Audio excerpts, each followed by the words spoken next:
Tansei, I'm Krisanachkate. Welcome to APTN National News. Thank you for joining us. The Parole Board of Canada has granted day parole for Brayden Bushby, the man who was convicted of manslaughter in the death of Barbara Kentner, who died in Thunder Bay in 2017 after being hit with a trailer hitch.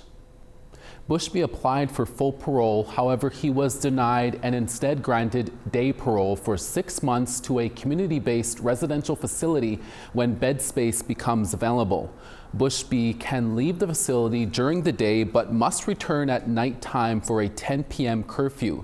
He cannot consume alcohol or drugs or enter into any drinking establishment, and Bushby cannot contact any of his previous victims' families or certain individuals.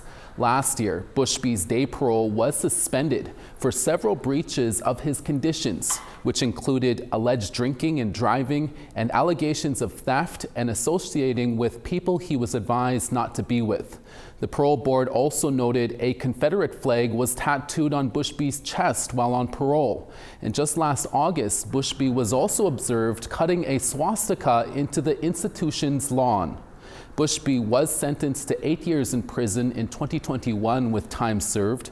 We'll have more in our evening news on this decision. Saskatchewan RCMP is requesting the public's assistance following the death of a man in the Musammin First Nation located north of North Battleford. On Monday, December 8th at around noon, RCMP received a report of a man in need of medical help at a home in Musammin First Nation. When Mounties arrived, they found an injured man and provided first aid. However, paramedics later pronounced him deceased. RCMP have since identified the man as 59-year-old Arnold Thomas from the Soto First Nation. His family has been notified. RCMP Major Crimes now deem Thomas's death as suspicious. RCMP is now asking anyone to come forward who may have information about Thomas's death. RCMP also want to know who Thomas was in contact with between Thursday, December 4th and the day he died. Today marks 10 years since the final report from the Truth and Reconciliation Commission was released, and AFN, the Assembly of First Nations, are once again calling on all levels of government, institutions, and all Canadians to renew their commitment to the 94 calls to action. The Assembly of First Nations is also using the day to press Canada to legislate Indian residential school or IRS denialism as a hate crime, something Chiefs spoke about earlier this month at their annual General Assembly in Ottawa. In a press release, the AFN said that IRS denialism has no place in Canada and that it is rooted in ignorance and harmful to survivors, First Nations, and all Canadians. National Chief Cindy Woodhouse-Nepenak wrote, "On this anniversary, we encourage all Canadians to reflect on our shared history, on what has been done and what remains to be done. We must reaffirm our individual and collective responsibility to hold space for truth, to listen, to educate, and to act." Woodhouse-Nepenak went on to encourage everyone who hasn't yet to read the 94 calls to action and to find a role in moving the work forward. We'll have more reaction on tonight's APTN National News. Thank you, TR. Parliament has been assessing whether to deem First Nations policing an essential service. Since October, the Parliamentary Committee in Ottawa has been studying Indigenous policing and public safety. Testimonies have also been heard from current and former chiefs across Canada. Now, some people are looking for more assurances. APTN Savannah Craig reports. I've lost 2 of my children. My daughter was shot and killed by your policing. My son died in police custody 5 months after. Martha Martin called for change following the deaths of her 2 children, calls she made at the Assembly of First Nations Special Chiefs meeting 1 year ago. Years after the death of her 2 children, fatal interaction for First Nations continue with police. Too often, discriminatory police action leads to serious injuries or deaths. Over-policing off reserve, under-policing on reserve, and over-representation of First Nations people in federal corrections. Within 3 months near the end of 2024, 15 Indigenous people died while either in police custody or during interactions with police. When people lack access to adequate safe housing, schools, and community resources, it often leads them down a path that ends with the justice system and encounters with police. National Chief Cindy Woodhouse-Nepenak has taken the issue to a parliamentary committee on Indigenous affairs. where she gave testimony urging for First Nations policing to be declared an essential service. First Nations police embody community values. They lead with peace before force, but they are underappreciated. A move she believes will reduce fatal experiences between First Nations and police. To be effective, First Nations policing must be rooted in community values and not colonial models. Since October, the committee has been studying Indigenous policing and public safety, inviting testimony from many, including Quebec's provincial police and both current and former chiefs from across Canada. Despite having the main RCMP detachment less than a mile away, they still felt unsafe and unprotected. Citizens feared calling the police or didn't trust they would get justice. Some remembered the days they were dragged to residential school by the RCMP. Deeming First Nations policing an essential service has been discussed for years. That in 2019, the Prime Minister at the time, Trudeau, had directed the ministers to start taking a path toward making Indigenous policing an essential service. We're now pushing 2026 here. Chiefs were reassured during the election when Prime Minister Carney recognized First Nations policing as an essential service during our AFN forum. Something needs to be done. There have also been calls to track police violence towards First Nations. At our last December assembly, chiefs were united in calling for a federal inquiry into discriminatory police practices after more than a dozen First Nations died in the custody of colonial police forces across Canada last summer and fall. A year ago, the AFN passed a resolution to demand a national Indigenous-led public inquiry into police violence. 1 year later, no inquiry has been made. Enforcement of First Nations laws, bylaws. At this year's Assembly, Public Safety Minister Gary Ananda-Sangri said an inquiry is not on the table. I would much rather put the energies into implementing the number of recommendations that already exist and moving forward on them, because they will speak to a lot of the underlying challenges that a national inquiry may reveal. Ananda-Sangri says Ottawa will soon launch a civilian review commission, independent from the RCMP. It will review complaints of officer misconduct and provide recommendations to RCMP policies and practices. How many more of our people have to die at the hands of your police? For Martin, this is not enough.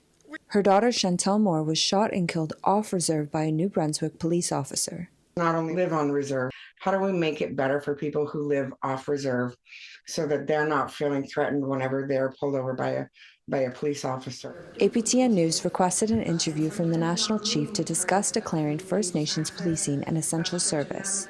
We were not granted an interview after repeated attempts. We shouldn't have to be there to remind them, because these are people who lost their lives. And, you know, the fact that we have to keep coming forward and bringing it to light and reminding people that this is still an ongoing problem, it's discouraging. Savannah Craig, APTN National News, Montreal. While flood conditions are easing in parts of southern BC this week, there are still warnings that rain could return. We'll bring you the latest from Tina House. Stay with us.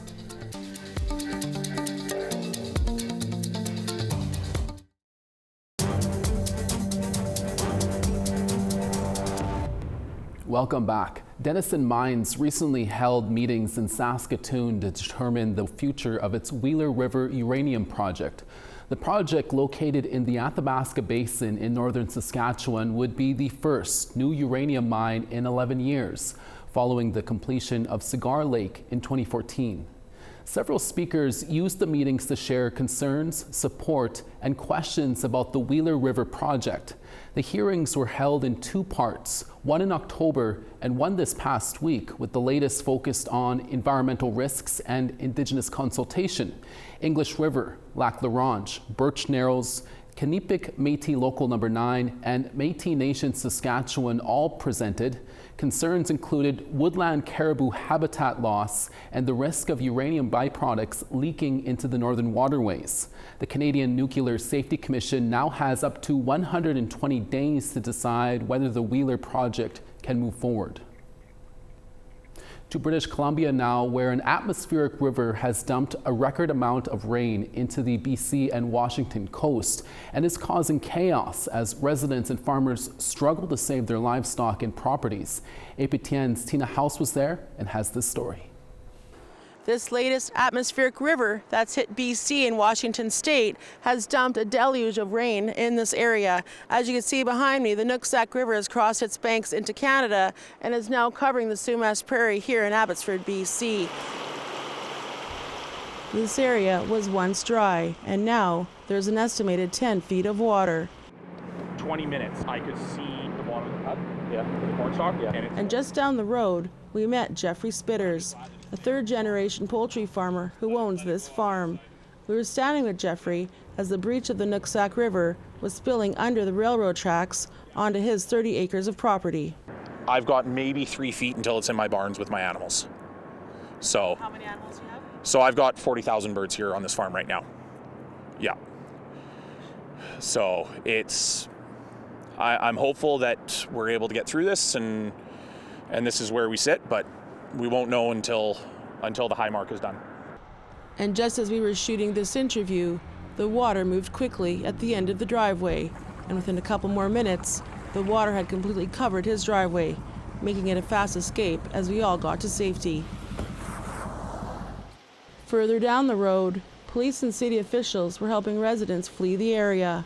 Water started to cross over roadways, and emergency officials were rushing to close those roads and enforce evacuation orders in Sumas Prairie West as residents were trying their best to watch and secure their properties while the water kept rising, carrying all types of debris. As of Thursday night, the water reached as far as Highway 1, stranding people in their vehicles for hours.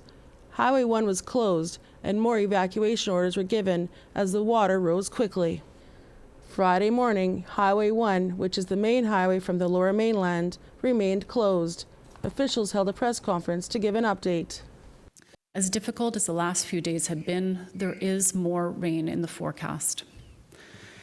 Now is the time for people in flood areas. If you have not done so already, pack a grab-and-go bag. Make it ready. Have the essentials that you need if you are asked to evacuate suddenly. Include items like seasonal clothing, medications, and important documents like your insurance. And as of Friday morning, the water was 1 inch away from the chickens at the Orania farm. Many here are saying that this is a repeat of what happened in 2021, when another atmospheric river flooded Sumas Prairie, which was once the Sumas Lake before being drained and used for agriculture. But hopes for properties being safe are sinking as the water is expected to reach its peak later today. Tina House, APTN National News, Abbotsford. Now to our friends in Australia. From the desert to the sea, Torres Strait Islanders are taking a new look at tourism as a way of creating jobs and developing the economy of the outer lands. This time, they're taking a grassroots approach, consulting with Community First to ensure any projects are fully supported. NITV's Sylvia Tabua reports.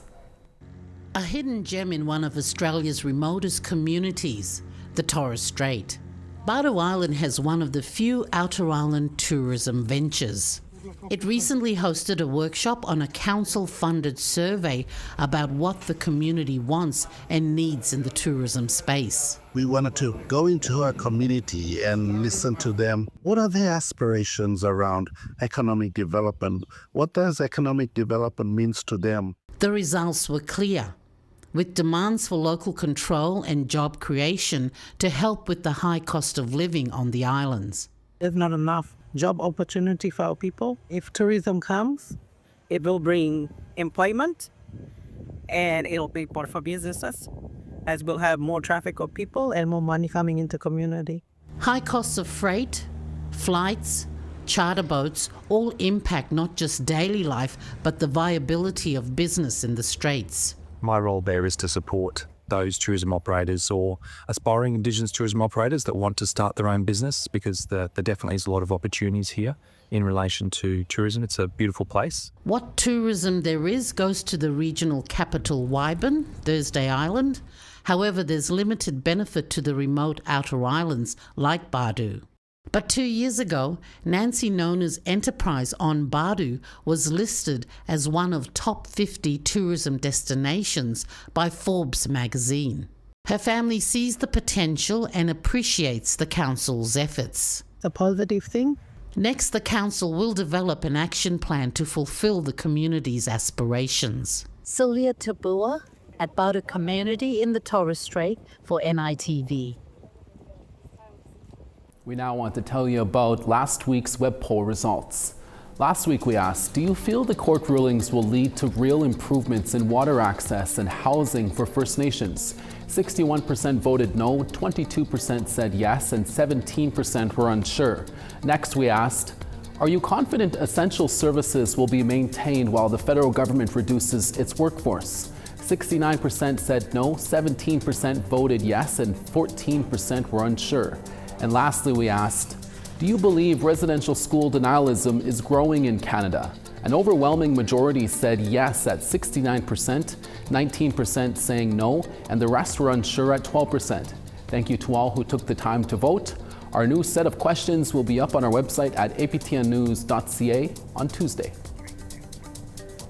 A group of Inuit students in northern Quebec got to go on a unique trip in southern Ontario. We'll tell you why when we come back. Stay with us.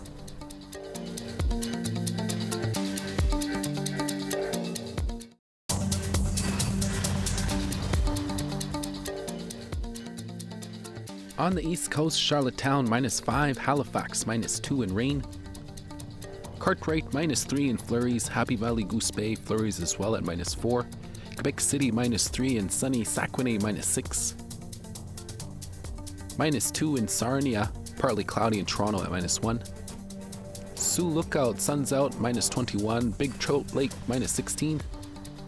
God's Lake -19, Puckatawagan -22 and sunny. Clear skies in Winnipeg at -20, Barons River -22, -25 in Regina, -30 in Saskatoon, -29 in Uranium City, Buffalo Narrows -26. On the west, Grand Prairie +1, Peace River -15, -4 in Edmonton, Calgary 5, 8 in rain in Vancouver, Quesnel 0.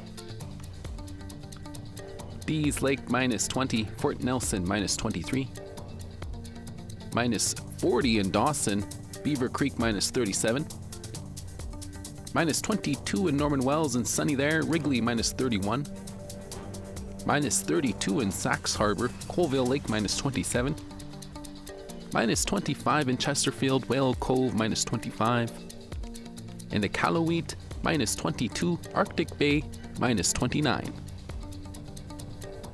From southern Ontario to northern Quebec, a Kitchener Catholic elementary school recently opened its doors to a group of students visiting from Kangirsuk, a remote Inuit village. CTV's Spencer Turcott now on this experience of cultural exchange and discovery. The bright lights of Niagara Falls has most kids wide-eyed, but when students from a remote Inuit village in the Arctic tundra of Quebec visited, we don't have trees up here. Their eyes were practically popping out of their heads. What sparked this cross-country and, quite frankly, cross-cultural visit? It all started when Joseph Minaluka was teaching his Kangirsuk students English, their first language being Inuktitut.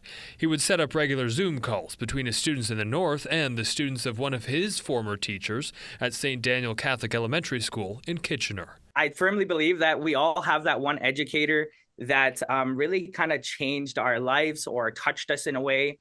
And so for me, that's Carlos Roque. Carlos taught Joseph nearly 20 years ago. As the Zoom calls between students progressed, their bonds grew, as did their curiosity. So with the help of funding grants, the students from Kangirsuk came to Kitchener. Most students that actually attended the trip have never left their village. A village of roughly 550 residents. Many things they experienced in southern Ontario surprised them. I'd say fresh fruits.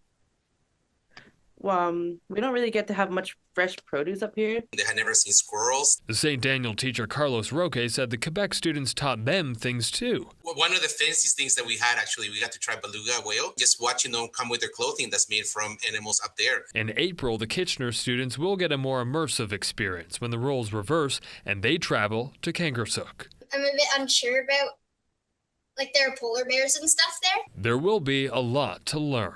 If you don't want to take the bus, you can always drive your Ski-Doo or ATV to school. We also have a culture class. The girls learn how to sew, the boys learn how to hunt. The small community of Kangaroosuk will have to plan ahead with food supply, given they'll have an extra 30 or so mouths to feed. The teachers at Souchewit School say this cultural exchange filled with friendship and exploration has led to better attendance of students, something all schools in the north struggle with. And while both communities may seem like they couldn't be farther apart, it is easier to build upon the similarities between two communities rather than dwell on the differences. Spencer Turcotte, CTV News, Kitchener. And our Christmas language segment is back again today. It's APTN National News version of the 12 Days of Christmas. Here's some teachings from the Haida Nation this holiday season, marking 6 APTN workdays left until the holidays.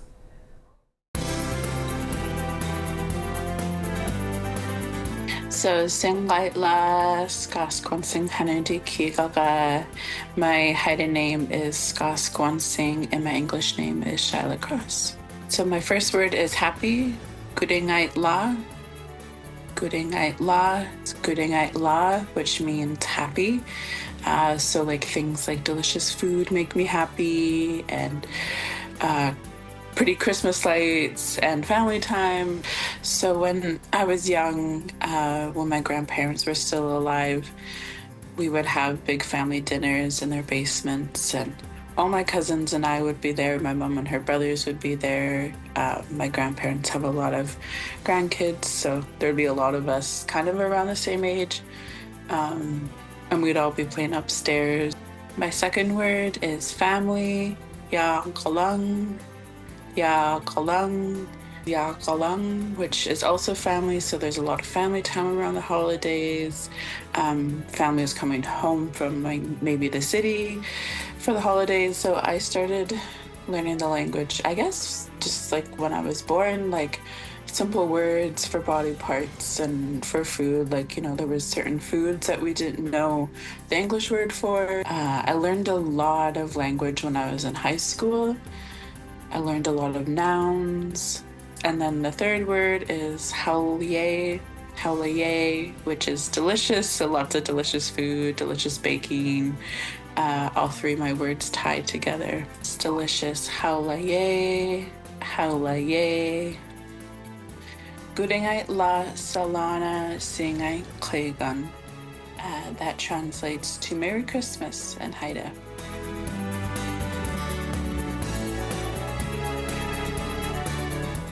And that's your daytime newscast for this Monday, December 15th. We're back again for your evening newscast later today. Please join us then. From all of us at APTN National News, thank you for watching. We'll see you again in a few hours. Excellent.